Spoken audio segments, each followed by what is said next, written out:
You're listening to an Anazao Ministries podcast.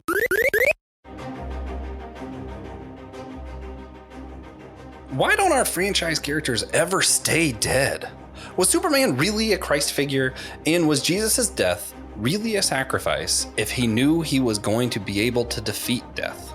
Hey guys, happy Easter. Of course, if we're going to start doing these one-shots, we occasionally do like comics where we have one big episode and have a bunch of us on at once. What better time for a Christian podcast to start than Easter? And as always, we're never going to just settle for easy things. We're going to make this difficult and talk about the hard questions. It's going to be great. I'm really excited for this one, guys. This is Systematic Geekology. We are the priest of the geeks. And when we say that, if this is your first episode, we don't mean that we're all ordained. We rather just mean that we are the mediators between your favorite fandoms and Christendom. And today, it's going to be heavy on both. We're going to be talking about any fandom as far as, anime, comics, whatever, as it has to deal with resurrections. And then we're going to talk about why Jesus' resurrection mattered, which pretty big topics. So strap in, get ready. I'm Joshua Knoll. I am I'm a recent grad student from North Greenville University, a biblical studies grad student, joined with TJ Tiberius Juan Blackwell, the greatest co-host podcaster of all time, also co-host of the Whole Church podcast, Christian Ashley, your favorite seminary student, now that Brandon Knight's graduated. Your favorite seminary student, as well as the host of the Let Nothing Move You podcast. And then, of course, your favorite Lutheran pastor. So not all of us are priests, but one of us are. Will Rose, pastor of the Holy Trinity Lutheran Church in Chapel Hill, North Carolina. He's got a special Easter intro he wants to add on here too, right? Yeah. Hey, everybody. Happy Easter. And, since I am a Lutheran minister or a minister within the liturgical tradition of liturgical churches and church seasons and church years, we acknowledge that Easter is the chief of all festivals, of all seasons. If we didn't have Easter, we wouldn't have the rest of the calendar, the rest of the seasons. Everything hinges on Easter. So we have a saying on Easter morning when we get up and we gather, whether it's sunrise or whatever worship service you go to, the first thing we say is, Christ is risen. And the whole community chimes back, He is risen indeed. So I'm going to try that now with my co-host here. I'm going to say, Christ is risen. And then you guys are going to respond, He is risen indeed, all together as one. So Christ is risen. He is risen indeed. Risen indeed. Oh, wow. Okay. That kind of worked, but yeah, I'm proud of you. Yeah. So happy Easter, everybody. It's my favorite holiday. So we're good. Happy Easter. Definitely in the top 5. I have to counter Will and say it's not the most important holiday. Obviously, that's Thanksgiving, where you have time to be thankful for both Jesus's birth and death. Why just choose one when you can be thankful for all of it? And we're going to jump into this.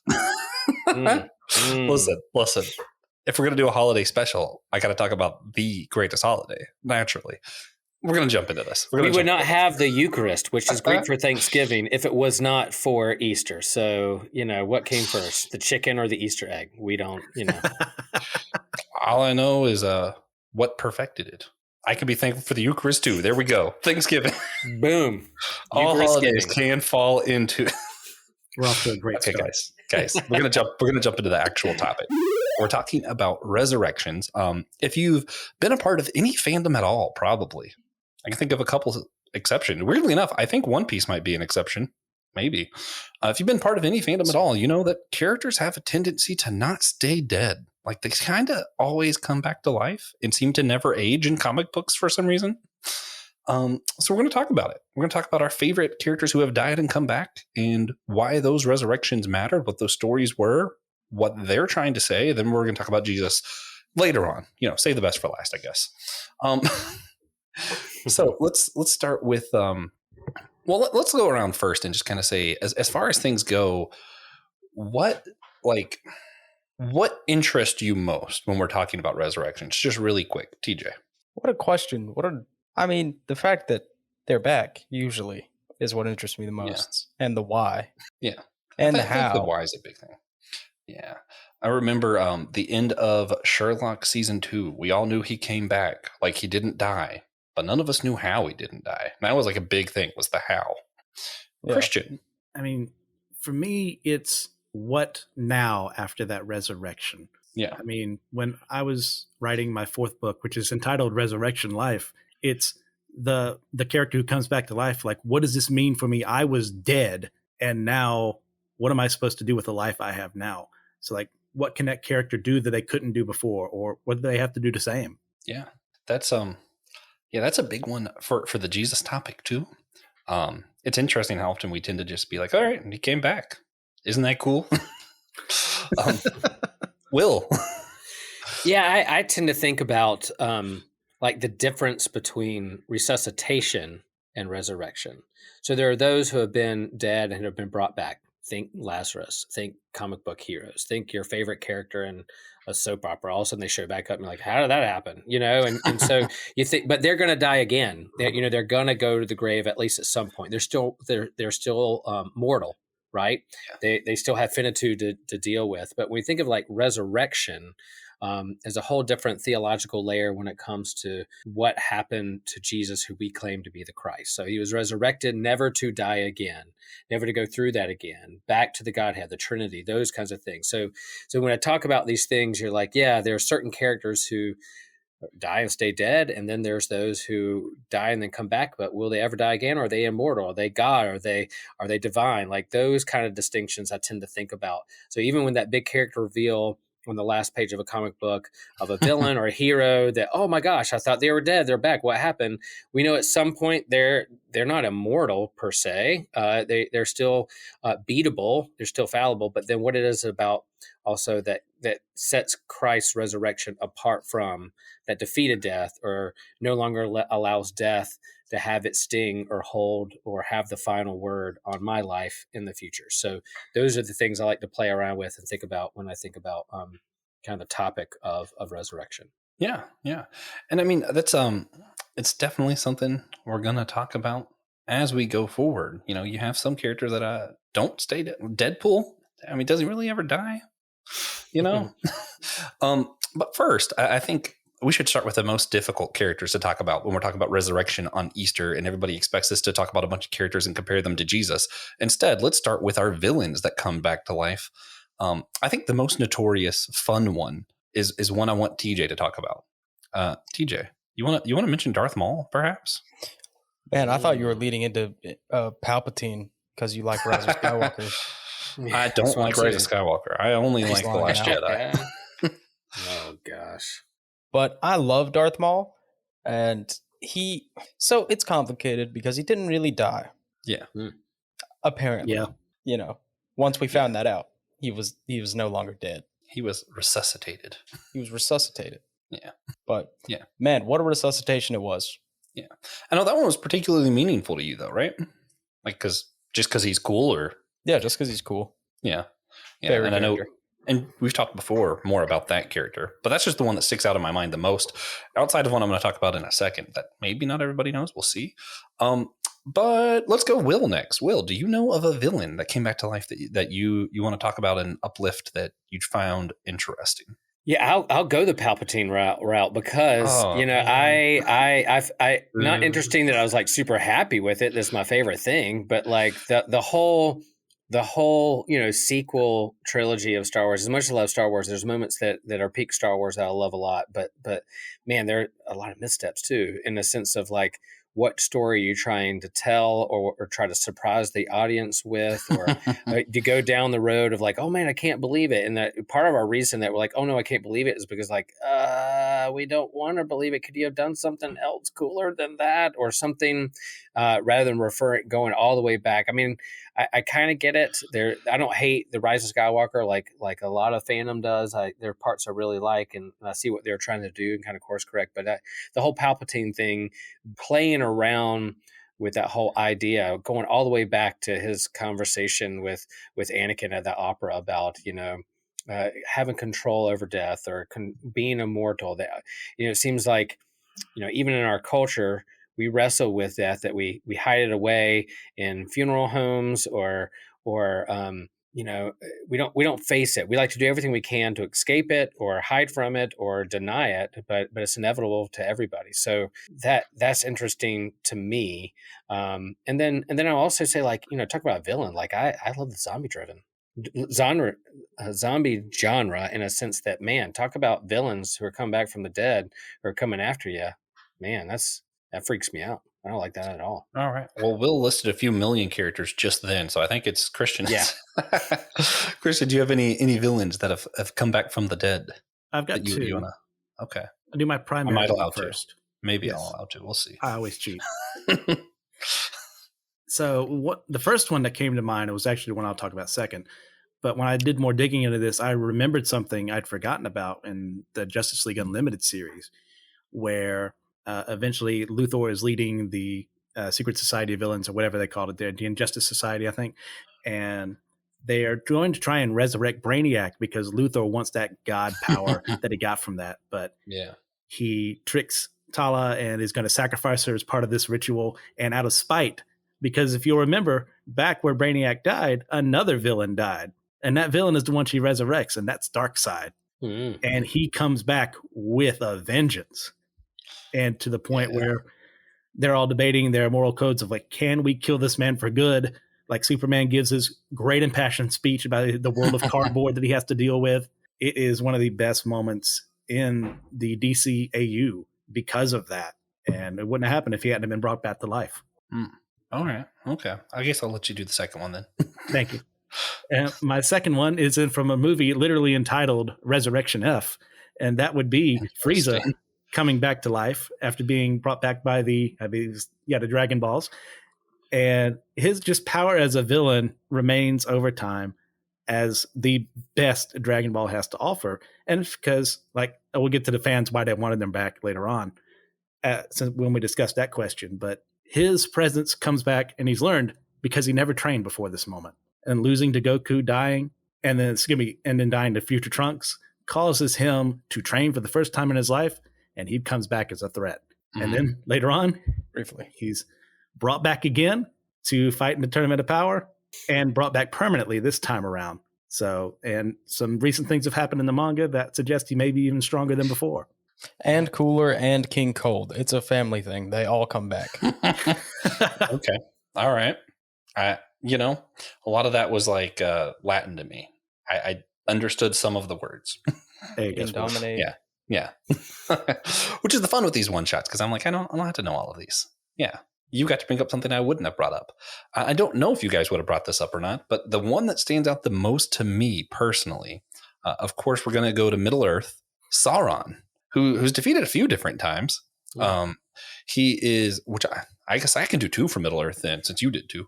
Sauron is first, well, not first, but he's defeated once by the Numenorians, and it actually causes him to lose his ability to kind of change shape, and that's when he starts looking as evil as he really is, which is why the guy you see in Rings of Power looks so different than the guys you see in the Lord of the Rings. Not giving a spoiler, but giving a spoiler. That's why that happens. But the cooler defeat is when he's actually killed, but because of the power in the rings, because of the lingering spirit of evil in men's heart, and that just kind of stays there. The greed that's left behind allows him to kind of retain presence in Earth as the Eye of Sauron. And that's pretty cool. As far as like not fully resurrected, so that doesn't completely count. But it was cool, this idea that he could have been resurrected simply by people holding on to evil in their hearts and allowing him to control them. Fun concept. The other one, of course, is Morgoth, the one who created Sauron. He was defeated in the first or second age. He's second age by the other Valar. But there is a prophecy in the first Legendarium. For those who don't know, Tolkien, J.R.R. Tolkien, wrote a couple different versions of the Silmarillion and different lore and stuff.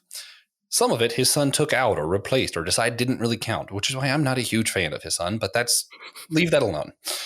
One of those was a prophecy of Morgoth returning in the Fourth Age, and it very much mimics kind of the biblical story where the beast and the false prophet fell into the pit and comes back to be defeated for a final time. And that's when I'm like, yeah, because evil still lingers. We still all recognize that there is still the presence of evil in this world, and it coming back so that we can have that final victory is actually a really important mark in the story, which is why I wish it was still more canon. I guess it's canon-ish now. Ish. You know how that goes. Lord of the Rings is a weird IP. Well, I kind of see it as like, what if one day after I die, my kids find my notes to my sermon, but not my sermon, and then try to create a sermon out of like my chicken scratch notes and then put it out there. And people are like, this isn't as good as the sermon. It's like, of course not. It was just my notes. It was my brainstorming. So I think like Chris was showing some, hey, this is just dad's notes and brainstorm. They're not everything he said is canon. Like he's not the, Pope of Middle Earth, I guess. But anyway. But my criticism with Chris is more that J.R.R. Tolkien had a much more looser grasp on his IP and liked the idea of people building onto it and changing it later on and said, none of this is concrete. And Chris kind of came in, understandably, and decided, nope, it's all concrete now. No one can change anything ever. Which, it's his dad's work. He felt some kind of way about it. Makes sense. But I like JR's version better, where hey, let's hold this a little more loosely and let people create new things with it. Kind of like the church and the canon of scripture is what you're saying. Yeah. Also, like what we're seeing with Rings of Power right now that everybody's mad about. Everybody who's mad is just playing off of Chris. I'm with J.R.R. Tolkien. Yeah. Change it all. We have to change copyright laws and public domain laws to where after 25 years, it's in the public domain because that's enough time for the estate to settle. So people named Chris can't get in our way. That's what it is. Yes. Sorry, all of our Chris listeners. As funny as I know we have a few. There's a Chris Prime out there somewhere who's like, hey. There could be only one. TJ, did you have any other villain resurrections you wanted to bring up? Sinestro died once. Mm. Gosh, I'm trying to think. I know I had more. Oh, I know who Sinestro is. Sorry, it took me a second. Vegeta, technically. It kind of happens a lot in Dragon Ball. Cell. Yeah. Kind of happens a lot in Dragon Ball. Happens a lot in comics, too. Sure does. Yeah. Yeah. Blackest Night. Every dead villain came back for Blackest Night. I actually read that finally. So because of our podcast. Yeah, this is not a podcast of right now we're not doing a lot of recommendations, but if you're a Green Lantern fan and if you haven't read Blackest Night, man, you're missing out on something. That's a good one. There's so many words, though. Be warned, there are so many words in those comics. A lot of words. They're a little rough for me. Jeff Johns does some writing. Yeah, Jeff Johns is a little hard for me. Not my style. I thought it was good, but I was like, man, I don't want to read this much when I'm doing comics. Reading. Yeah. So I'm gonna start with TJ for the follow up to this. Then, why do we? Since you mentioned Dragon Ball does it a lot, why do we see bad guys come back so often? Is there something like in the hearts of men that just want bad guys to stay around? Well, I think for a lot of IPs, it's mostly the star power. Like, we want them back. If they come back, people will watch for sure. Yeah. That's why Frieza has been getting stronger for 30 years. Yeah. Because people want to see Frieza fight and lose. Yeah. That is he's going to lose. But I think that is mostly it. Fair enough. Christian, do you have any other thoughts on why do we like our bad guys to keep coming back over and over and over? Well, I mean, TJ's right. I mean, it worked the first time. It got to the point where people love these characters so much. Well, why can't they show up again? It's like, oh no, that'll just undo everything they did before. And then some writer comes along and just makes things up again. And suddenly we have Palpatine back again, which can work. And I think Dark Empire handled it better. But either way, I wasn't going to be happy with anything they did with the sequel trilogy. And I know everyone's surprised by that response. But it's just that if it's a good villain, they're cool. So you want to see that villain again doing cool things. So you can go, I want to see them taken down again. But it can get a little grating. Yeah. That's why I want the Morgoth prophecy to stick around. He's cool. He's so cool. He's like my favorite baddie.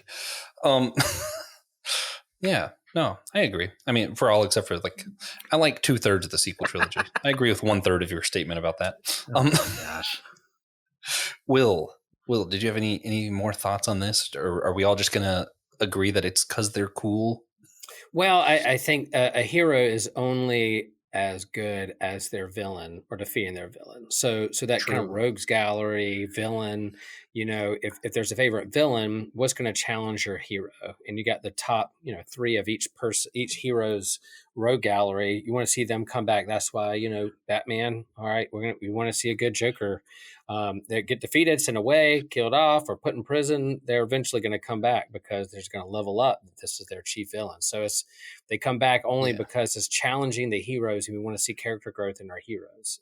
Is it just a broken record and saying the same story over and over again? Sometimes, but often if you get a good creator who has their character, hero, and villain in their hand and responsibility, they're going to try to write a story that's going to challenge their hero enough that make them grow or see the world through a different lens or perspective. And really, that's what the villains really its tool and purpose is to push our heroes to the limit. And when you get a good one, you get a good villain, you don't want to put them on the shelf for too long. Yeah. There's another good villain that came back, being the Joker and Batman Beyond, and how that was handled, and how a different Batman would work with the Joker, because Harry's not going to do it the same way Bruce did, and it's much more effective in some respects. Right. Yeah. Or as I'm looking into the future, it was really cool when the MCU brought Thanos back to prove that the young Avengers can take the same villain that the original Avengers or did. young Thanos. Who knows? Let's do young TJ, Thanos. What were you saying? Young TJ? Sheldon.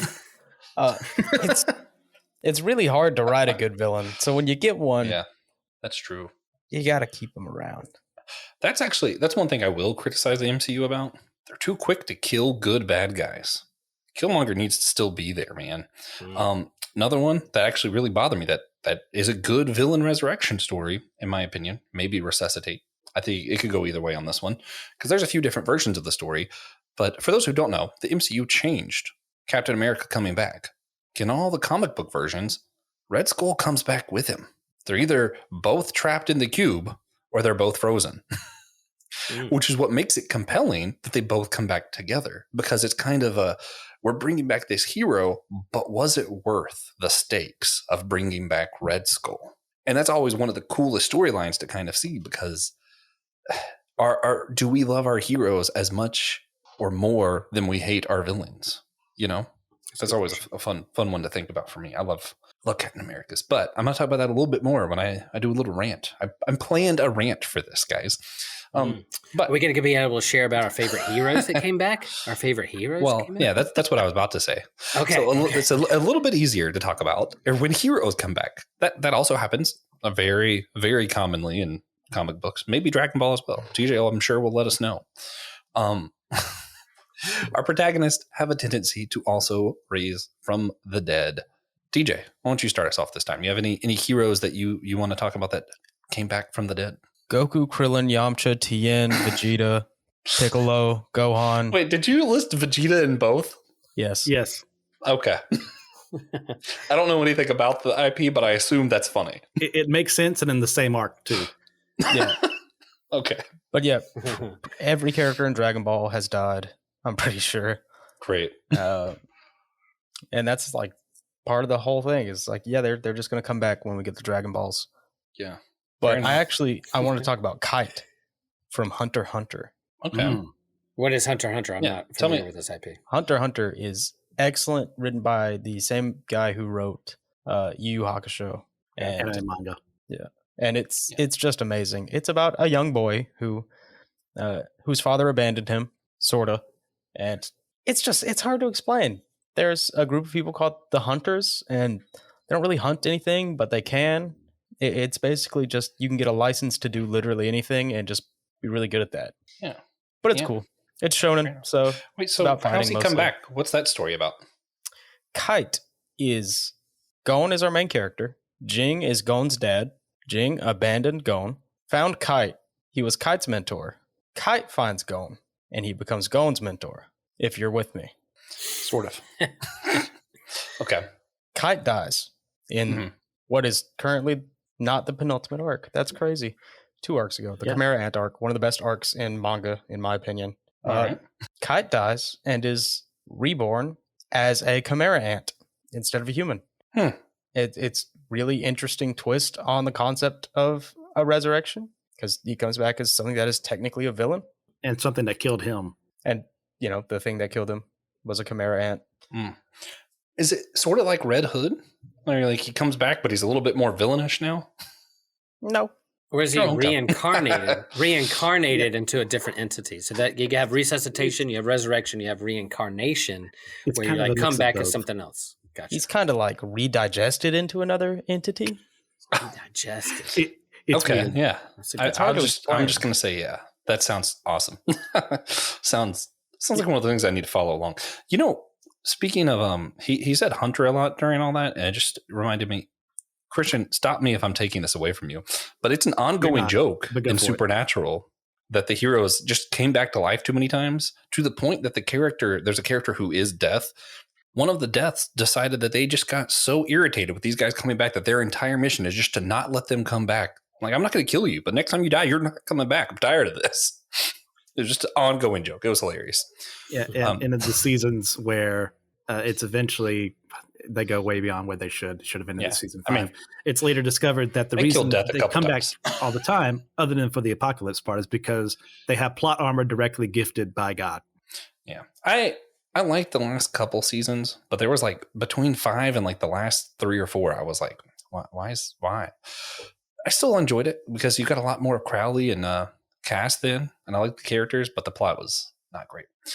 Christian, do you have any heroes that have come back to life that you want to uplift? Well, I have 3, Josh. I'm not sure about Trinity. that. A trinity. I of might heroes. keep you to 2.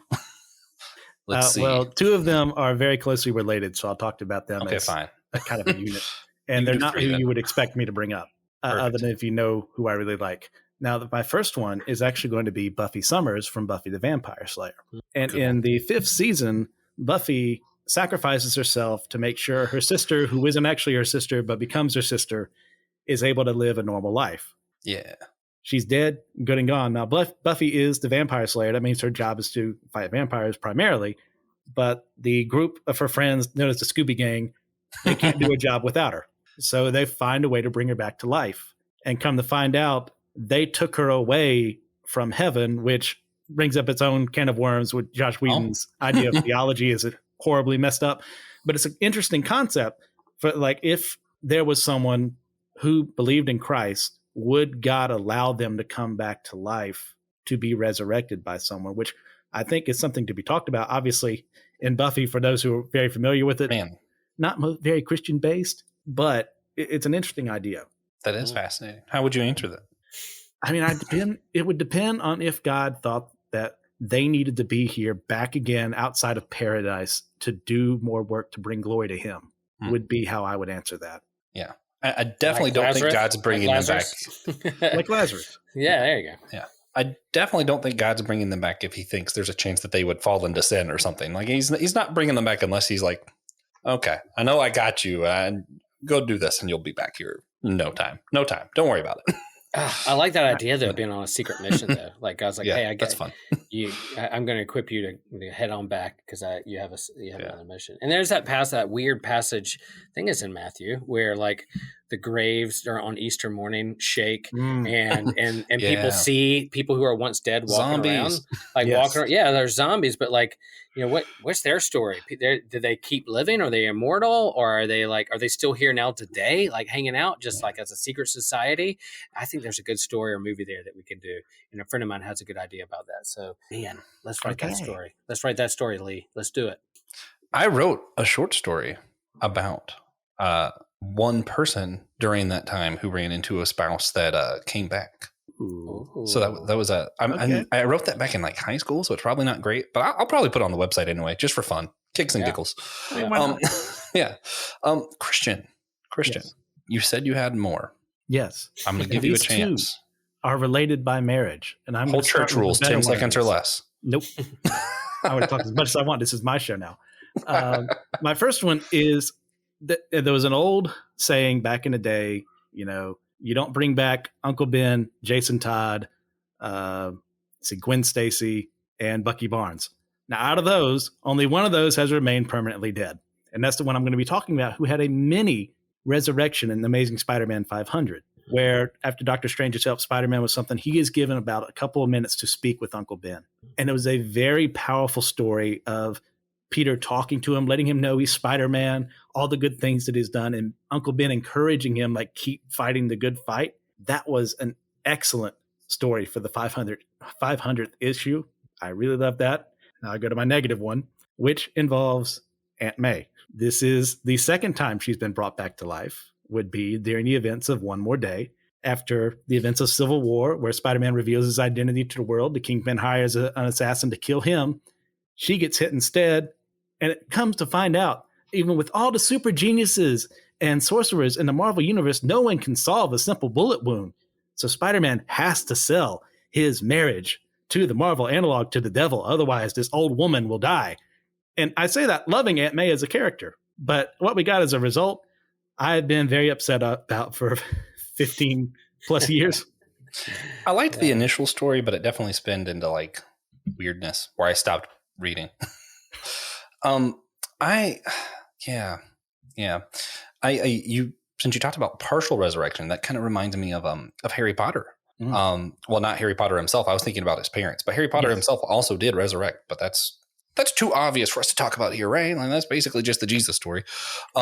But his parents definitely do come back in different scenes where you kind of see them still protecting him or caring about him. Also, quick side note that I don't want to get into, but I do think it's amusing. The Bible does confirm the existence of ghosts if you believe it literally. So that's a thing. Just throwing that out there. I'm going to do my two and then let Will go. Of course I have to. I had three, but I don't remember what the third one was. So whatever. Hypocrite. The 10th Doctor. The 10th Doctor. 10th Doctor is my favorite. It gets confusing.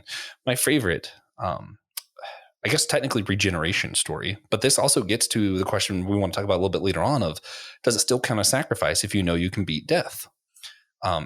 He has a story where he talks about he really does feel death and he knows that it's coming. It's been prophesied. And he goes through the story of the end of time kind of stuff. He thinks he gets through it without having to do any without dying. He's like, the prophecy was wrong. Kind of, like he has a moment you can see where he's relieved. And then he sees an ordinary man. He sees Wilfred. Nothing really special about Wilfred. Nothing whatever. But he's trapped. He's trapped in a contraption where basically the only way to let him out is by getting into the other part of the contraption yourself.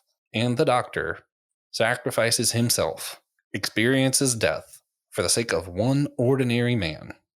Crazy powerful story.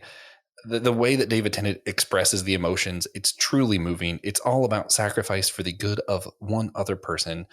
And of course, he regenerates into a much worse version of himself. But that's another story. My other resurrection story, to everyone's surprise, is going to be from Kingdom Hearts. Because I feel like this is one I overlooked for a little bit. If you're drinking your mimosa, Easter brunch today, y'all, it's a drinking game. Every time he says Kingdom Hearts, take a sip. Here we go. Take two if he mentions Darkwing Duck. Darkwing Duck should have been in Kingdom Hearts. Kingdom Hearts 4, I hope you're listening. Sip. Okay, listen. You get to Hollow Bastion, one of the last levels of the original Kingdom Hearts. And Riku defeats Sora, sort of. He takes his key, unlocks him, and basically kills him. He separates his heart from his body. And in Kingdom Hearts lore, for those of you who don't know, your body goes on to become a nobody, which makes no sense. And your heart becomes a heartless, which again makes no sense. That's just how they did the names. It just works. Yeah. And you actually play part of the game as a little heartless, as the weakest form of heartless too, which is funny because his nobody ended up being super powerful. Explain that. But it's heartless and he's going around and he ends up being resurrected. It's kind of like flip of what the story usually is. Usually the hero was resurrected to save his friends and to save everybody else. And he is the savior. But in this story, he is resurrected by his friends from the love and the place in the heart of his friends that existed for him. He lived in their hearts. So whenever he was welcomed back to them, he was able to come back, defeat being evil. Because when you become a heartless, you are evil. The evilness was defeated by those he sacrificed for rather than him coming back to save them. So I thought it was kind of an interesting twist in what we usually see in the resurrection stories. So I really love that one. All that was Latin to me. I understand some of the words that you said. They took that from Dragon Ball Z. That's how they brought back Goku. What happened first? Genuine question. What happened first? Did it? Yeah. The original Kingdom Hearts was a really long time ago, Yeah, Dragon Ball Z started in the 80s. Well, Dragon Ball started in the 80s. Yeah. Man, wild. Okay, Will. Oh, okay. My turn. I grew up on X-Men comics, and if we know anything about the X-Men, there's a lot of drama with love stories and villains coming back, but man, there's a lot of resurrections. And so there's a couple people in there who constantly die and then come back. One of being Jean Grey. Like, man, she's alive, she dies, comes back as Phoenix, and then she turns into Dark Phoenix, and then she dies, and then she comes back, and then she's just Miss Marvel, and then she's like again brought back as Phoenix. So like if Jean Grey dies, if she's the opposite of Uncle Ben, if she dies, she's gonna come back at some point. And the current state of the X-Men comics is that really they can bring anybody back. So there's this big question that on their own private island, they have their own way of resurrecting their heroes. So does death mean anything to them or in their kind of world? Because if they're just going to die and be brought back again, what does life mean? So they're playing around with that story a little bit, which I think has its moments that are good, and some moments have become kind of stale for me. But my chief favorite resurrection of all time in comics and within the X-Men is when, again, we're back to Joss Whedon. I know he's problematic, but he wrote, when I started getting back into comic in the early 2000s, he wrote Astonishing X-Men with one of my favorite artists of all time, John Cassidy. And so that first current run of Astonishing X-Men called Gifted really is like peak X-Men peak comics. It is so freaking good. And Colossus was dead. He died. The big Russian, the big muscle of the group. I was a big fan of him as a kid. And, he died in the 90s, sacrificing himself because he was taking out this legacy virus that was infecting all the mutants. So he sacrificed himself.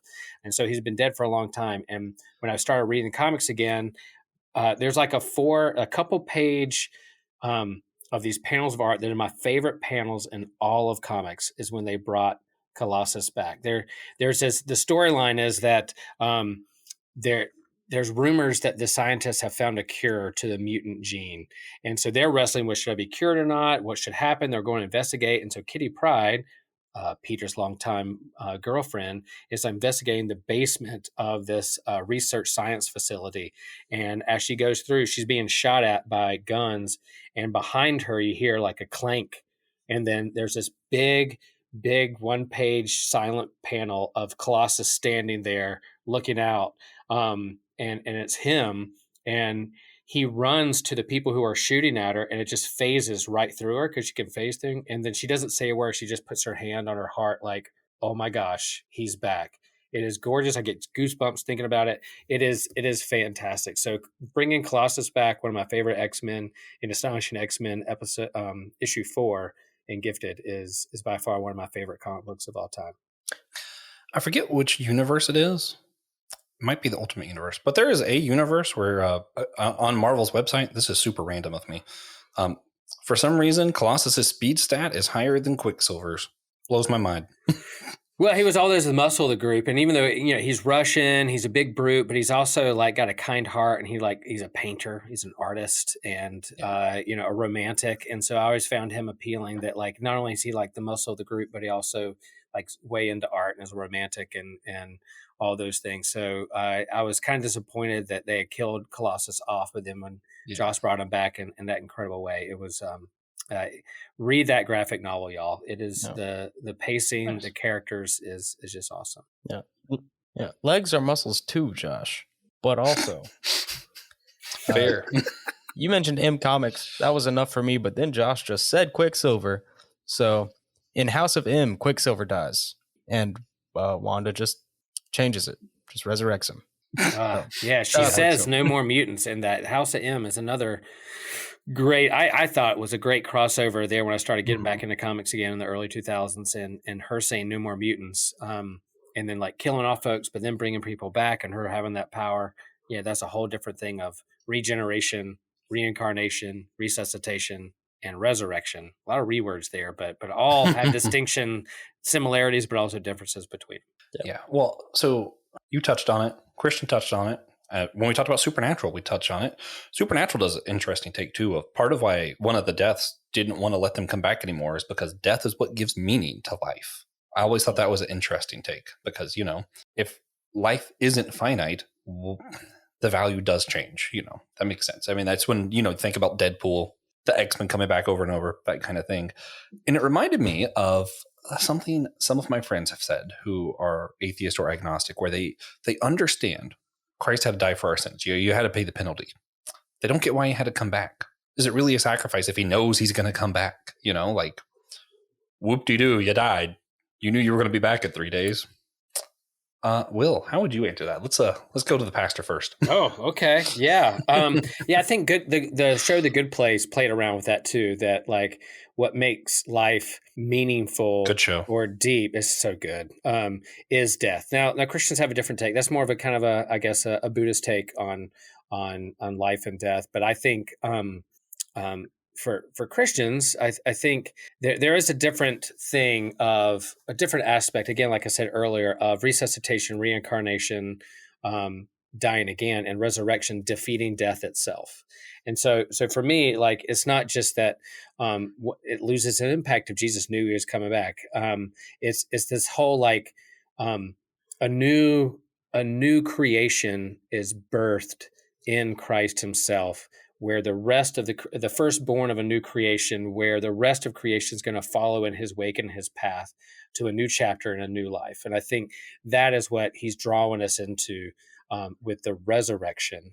Thinking of a new Big Bang, of a new universe emerging, and that we're caught up in it with his resurrection. And so I did have a New Testament professor in seminary, Dr. Siegel, brilliant Greek scholar, who, depending on which gospel you read, Jesus has a different personality, or what he knows or he doesn't know. When you get to John, when you get to the Gospel of John, Jesus knows a lot and he's super powerful and he knows all things and he has these long rants about stuff. If you go to Mark, he may not know as much, or his humanness shines a little bit brighter, in a sense of not uncertainty, but is he surprised on Easter morning like the rest of us? Dr. Siegel had man, I'm back.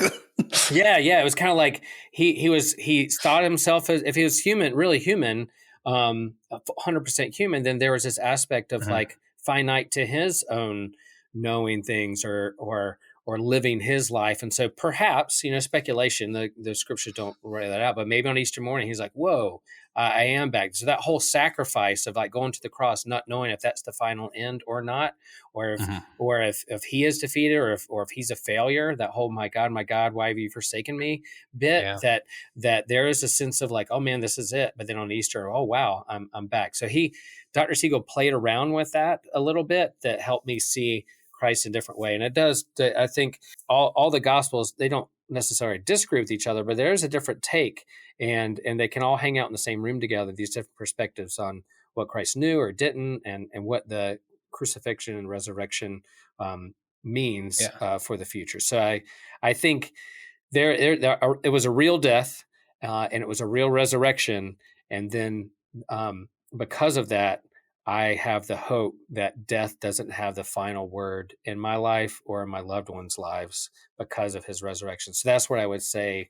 The impact is still there because of a new universe and new birth, new creation that's emerging from that tomb.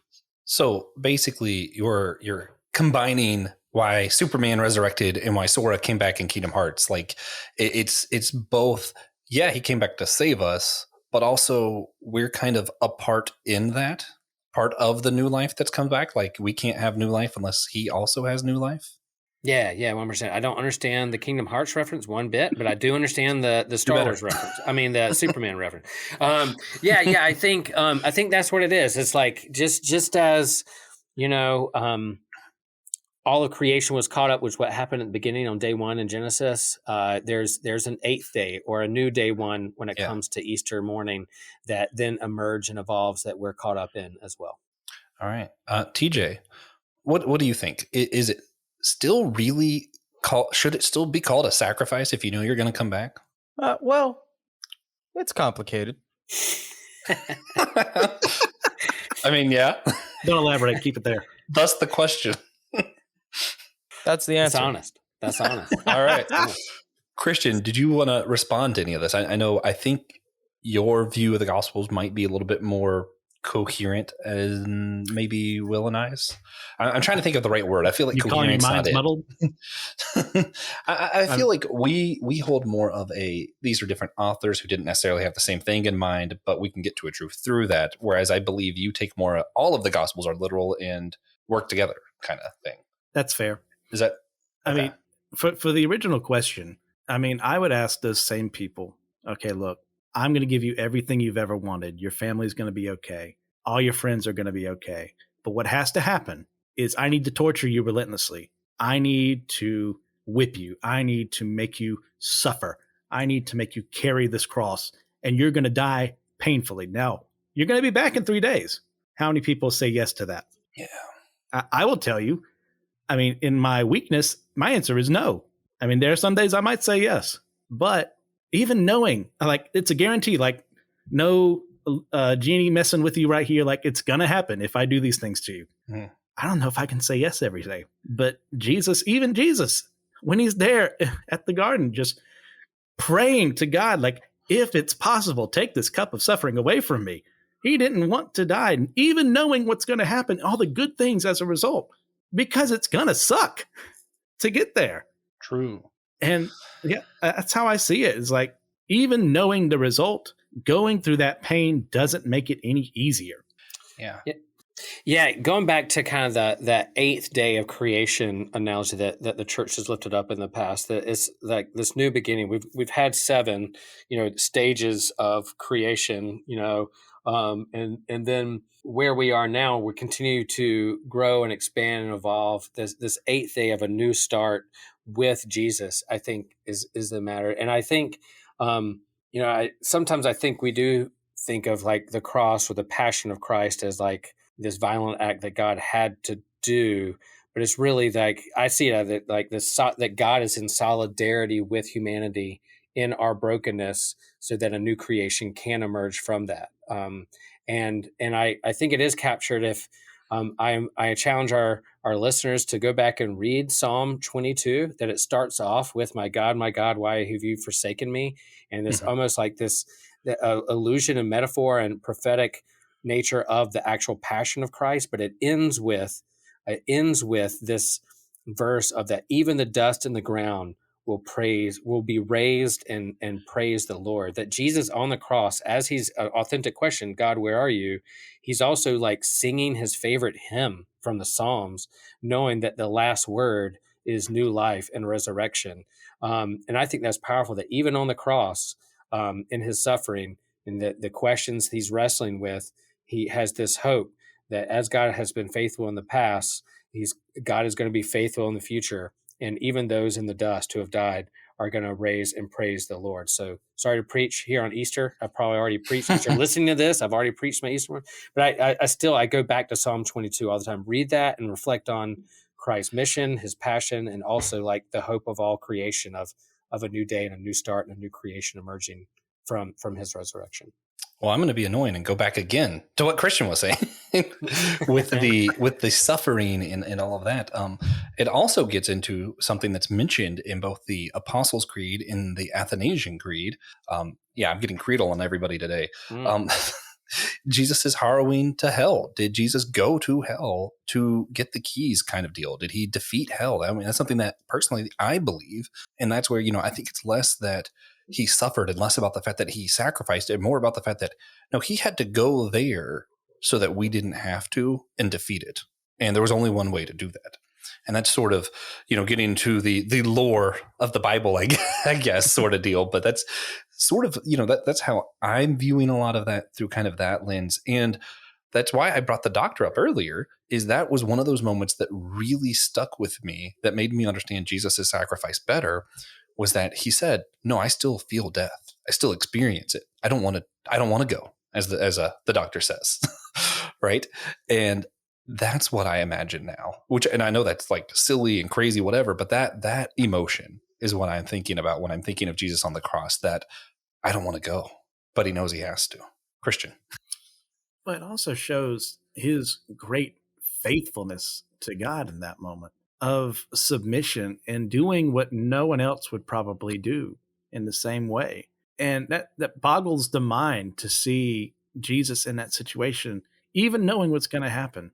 And it just reminds me of how good he is to us that, maybe, I mean, I think I'm with you, Josh, and he did go, into hell, into Sheol as well to bring the faithful to heaven. I'm not a purgatory guy. I do know there are people who are listening who are. So if that does exist, he probably went there too. But to separate himself from life in order to do that is so powerful, even knowing the end result. Because once again, who is going to say yes to that? Yeah. All right. Real quick, Will. Yeah, so I actually have a graphic novel called The Harrowing of Hell by Evan Dom. And he's not necessarily a Christian. We interviewed him back with Theo Kahn and Shayna Watson in the past. But man, we interviewed him, talked to him, and the whole book is in black and white and red. And it's an amazing story of what could be as Christ going into hell, then emerging on Easter Day. Fantastic book. Like graphic novels, I'll make that plug. But then also one of my favorite icons of all time, like Greek Orthodox icons, is the icon of the resurrection, where Jesus is standing over the graves of Adam and Eve, and he's grabbing their hands and pulling them out of the grave. So that sense of all of creation, Adam and Eve, all of humanity, Jesus goes to death, grabs the keys of death, and pulls humanity out of the grave to a new life. I love that icon. You can pull it. There's different versions of it, but that's kind of the standard Greek Orthodox icon of the resurrection. I'm thinking of Jesus saving, even Adam and Eve and people before his resurrection. That's where you get really timey-wimey, wibbly-wobbly. Sorry, the opportunity was there, I do want to, though. I said I was going to go on a rant. So I'm gonna make it a quick rant if I can. Another? And then let TJ. This is my first rant of the episode.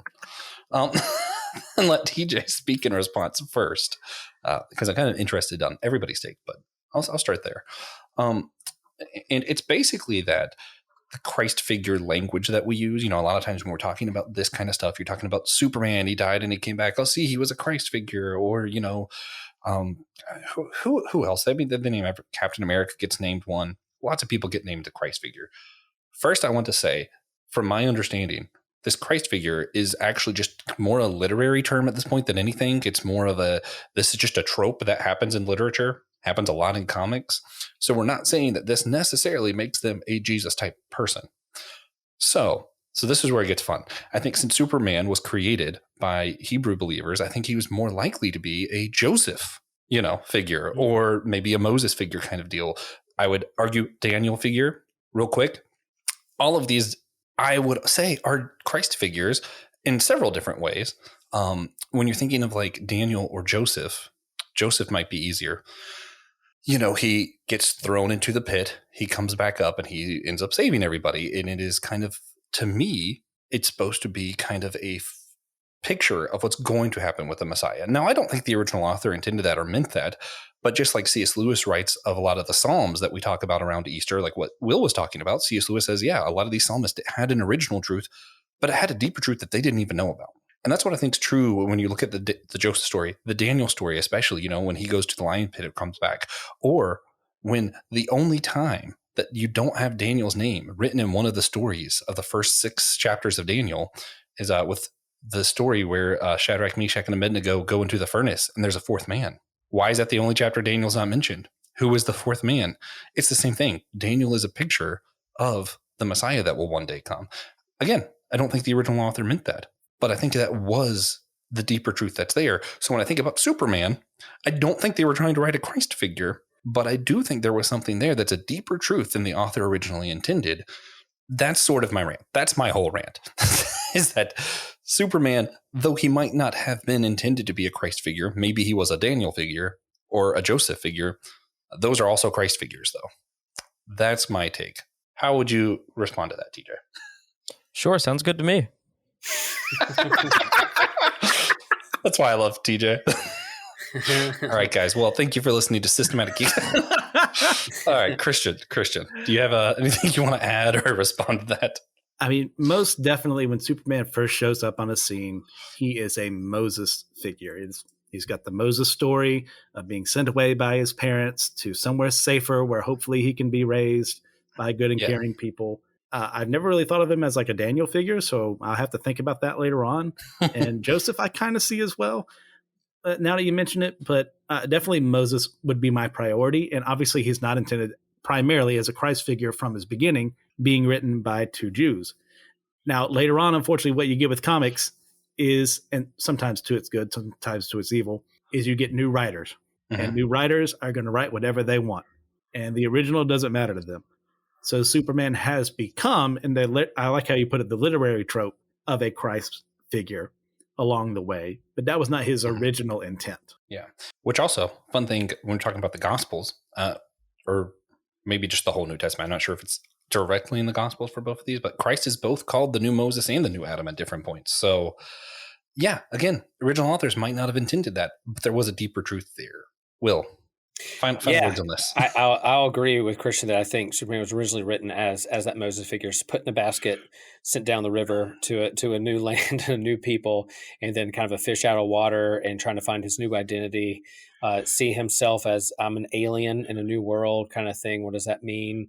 And I think that's, and then people write, when there's death and resurrection or resuscitations, people use that trope. I think, but if you read again, back to the Gospels and their like theological bent to the context of the people that they're speaking to, their congregation they're speaking to. I mean, Matthew, Jesus is the Moses figure. I mean, he is, that you have the escape to Egypt when he's little, you have him on the Sermon on the Mount, given a new Torah or a fulfillment of the Torah, and so he's very Moses like in Matthew specifically, because Matthew's writing to a predominantly Hebrew community, and so they're using those imageries. So Jesus is the new Moses for people, and then Paul picks up the language of a new Adam for the community as well. So yeah, it's all there, and I think they all build off each other. There's continuity within those storylines, and a foreshadowing of what God's ultimate story is for us and our stories and how we live our lives.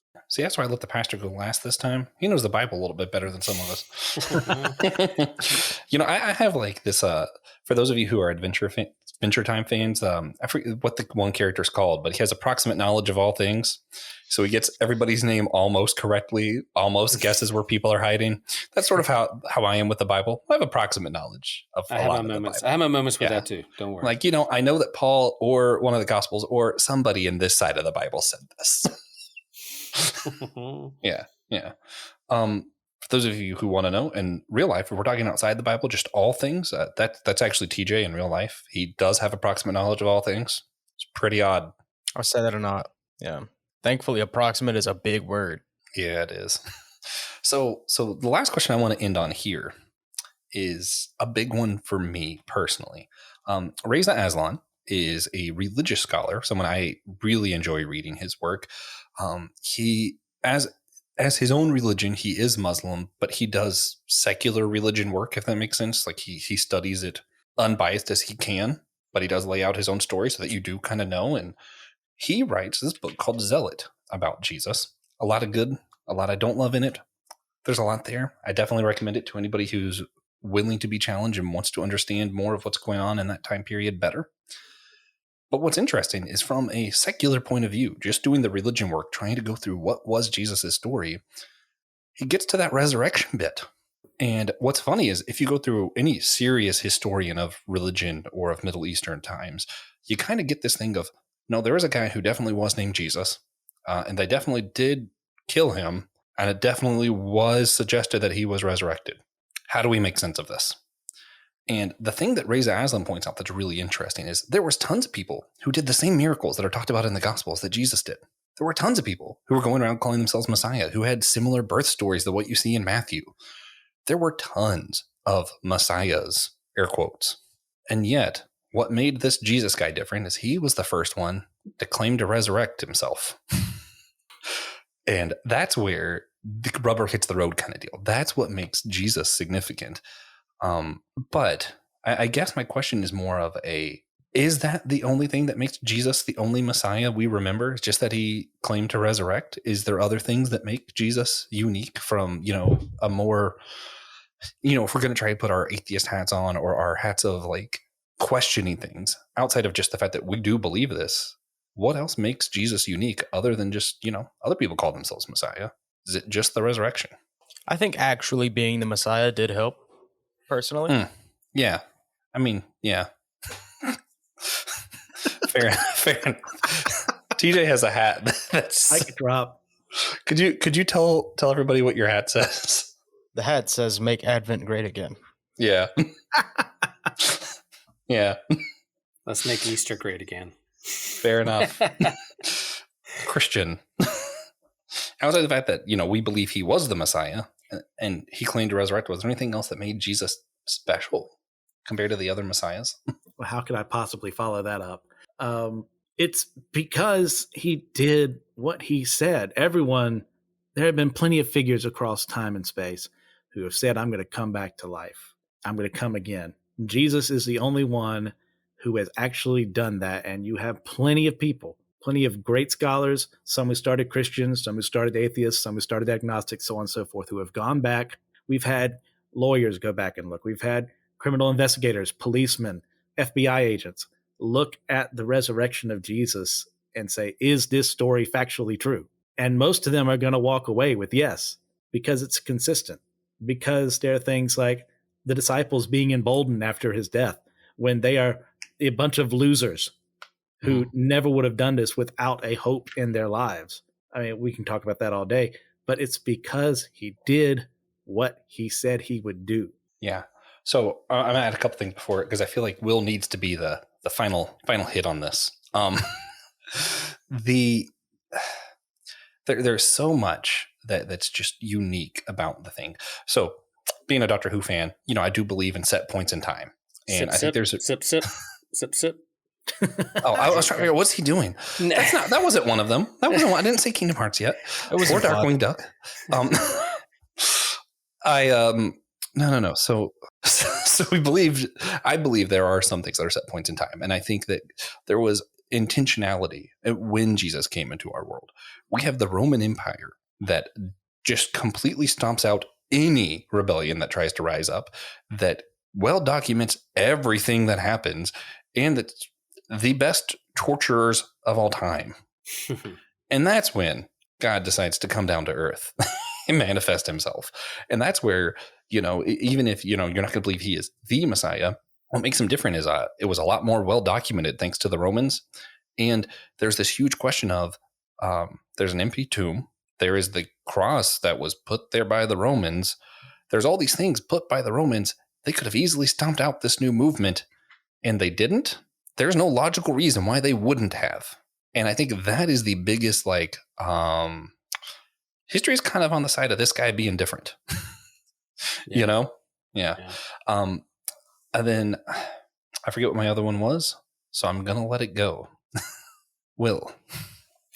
Yeah, you guys said a lot, and there's a lot there, and it makes me think of a lot of things. But I think you're right. I mean, there's an aspect of, there's been plenty of martyrs, plenty of people who have sacrificed themselves, and plenty of people who have led, rebellions and groups of people to a new way of thinking the world. But there's this particular Jesus of Nazareth who we claim as Christ. There have been other messiahs in Christ too. I mean, Messiah just means anointed. So David was a Messiah. They were looking for, that was really a political term of anointing someone to be a leader in your group, Christ or Messiah. So they really wanted Jesus to be that new King David, earthly ruler. But it was a whole different level in terms of the way he presented what a Messiah should be or do, and then claimed to be God incarnate in the midst of that. And that Jesus decided to embrace the cross rather than use means of power to torture other people, to bend their will towards him. He decided to go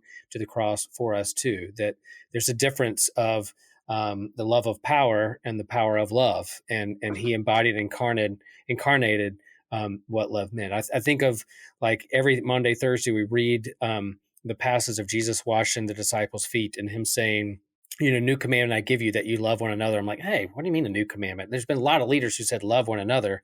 But what's new about this particular commandment is that actually love incarnate is washing feet and drawing us into what love means moving forward as we seek to follow him. So I think that's what makes that different and differences. Yeah. The resurrection, as we've said before, is different from resuscitation or regeneration or reincarnation. And so I think that definition helps set him apart as well, moving forward on this Easter season. Yeah. And just like you're talking about, like with the new life, I think just building on what you said is a lot of you are the people who were claiming Messiah at that time were claiming that they came to save everyone. And Jesus was claiming that he came to serve everyone.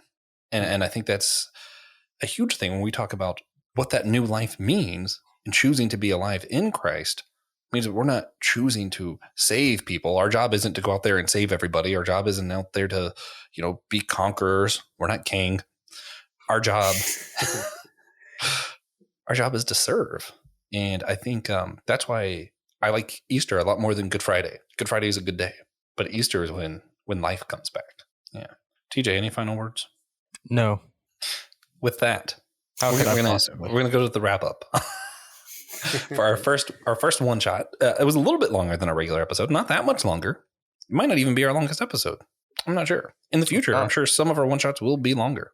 But today, we're going to leave it sweet and simple, talking about the new life that comes with the resurrection of Jesus and why he was different than the other messiahs, like Superman or the Doctor or the Vegeta. Is that his name? I don't know.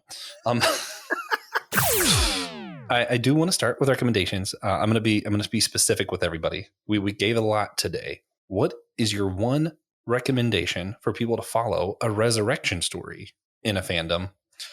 We already mentioned the Harrowing of Hell comic by Evan Dom. Is that right? Yeah, I think. Am I looking at the right thing? Okay, I want to make sure I have it on my list because that looked interesting.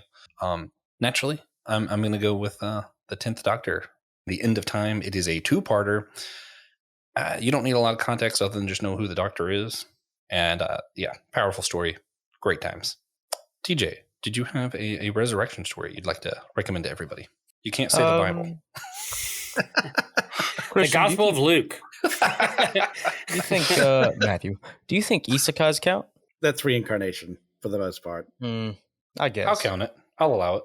Mushoku Tensei, jobless reincarnation. Which, that is reincarnation, isn't it? You recommended this on our Christian podcast? Yeah. It's good. Listen, just wait till I finish The Bird King and then convince Will to read it. We're going to be doing that. What is The Bird King? G. Willow Wilson's sci-fi book that involves a djinn. It's a lot of fun. I think I've read first couple issues of that. I would like to. It's a collected trade. I'll definitely read that book. I don't think it's a comic. I think it's just a novel. Okay. I'm not sure though. As a matter of fact, I will recommend One Piece because there is a reincarnation in One Piece. You just haven't gotten there yet, Josh. Oh, okay. Fair enough. He's going to recommend that I keep watching. Oh my gosh. That's Christian, what's your resurrection story you're recommending? Well, I had to cut one so I didn't take too much time away from my other hosts, but I'm going to recommend those of you who are really interested in the Dresden Files.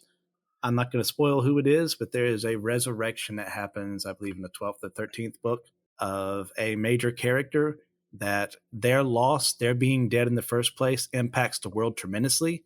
So them being brought back to life changes things for the better, some would say, and some would say for the worse. Interesting. Will, I know you already gave one, but I'm gonna double down on Astonishing X-Men. I know Joss Whedon is complicated and cancelable, and you don't want to give him any money or support, but just think the money's going to go to Marvel and Disney, not him. So Joss Whedon, gifted, John Cassidy's the artist, and that the resurrection of Colossus and everybody's his teammates' reaction to him coming back, and then his reaction of coming back, and what happens after. Is fantastic. So go read that. One of my favorite stories in all of comics. And for everybody who's drinking their mimosas and haven't quite hit that buzz yet, I will also recommend Kingdom Hearts and Kingdom Hearts 1.5 and Kingdom Hearts 1.8 and Kingdom Hearts 2 and Kingdom Hearts 2.5 and Kingdom Hearts 2.5 and Kingdom Hearts 3. Woo! And I'm passing Kingdom Hearts out. Stream Drop Distance and Kingdom Hearts Chain of Memories and 358/2. All right, guys. I think we've had enough silly ridiculousness. Everybody enjoy hunting Easter eggs and hanging out with your family, eating ham, which isn't as good as turkey, but don't worry, better holidays will come. Go to our website, systematicgeekology.org. You can hit the host tab. All of our names are there. You can see all the episodes that we're on if you want to avoid them or check them out, either one. And of course, go rate and review the show on Podmatch. That always helps us. And get merch. On our website, we have a shop link. You can go see all the kind of cool shirts. About half of them are eventually going to just be quotes from TJ, where he says funny things and I turn it into a t-shirt. like the giant lizard breathing fire on a town. We need some resurrection T-shirts, like some favorite resurrections. Well, waiting on TJ to have a good resurrection catch line. Oh, my bad. Yeah, it turns I'll out think about it next time I'm alive. Yeah. That's the T-shirt. I'll think about it next time I'm alive. All right, guys. Remember. Boom! Nailed it. We got one. And of course, guys, remember, we are all a chosen people, a geekdom of priests.